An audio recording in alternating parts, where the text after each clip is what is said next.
Sir, Rupali Chakankar आज खरं तर अजित पवारांची बैठक होती सर, आणि रुपाली चाकणकरांनी खरं तर तुमच्या दोन्ही खासदारावर आक्रोश मोर्चावरून टीका केली आहे की दोन्ही खासदार दादांमुळं निवडून आले. सुप्रिया सुळे तर 3 वेळेस दादांमुळे निवडून आल्या. 10 महिने ठाम नाही हो, शरद पवारांचं काहीच योगदान नाही बारामतीमध्ये. त्याने काही केलंच नाही.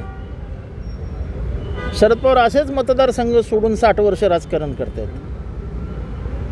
कुठल्याही परिवारात जन्म न घेता बारामतीत मोठे झालेले आणि मग त्याच्यातनं देशभरात मोठे झालेले शरद पवार यांचं बारामतीत काहीच योगदान नाही.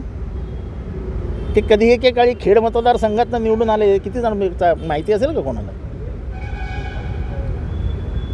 तेव्हा बोलताना जरा इतिहास भूगोल जाणून घ्यावा.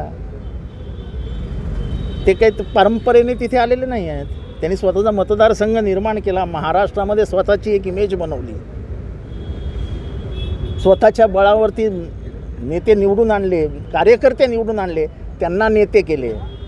आणि त्याच्यातलेच एक अजित पवार. तेव्हा अजित पवार नेते कोणामुळे झाले याचं जरा कोणीतरी इतिहासात ते वाचून जरा भान ठेवावं बोलताना. बाकी काय नाही. अजितदादांनी आता अमोलुबियांना टार्गेट केलं जाते.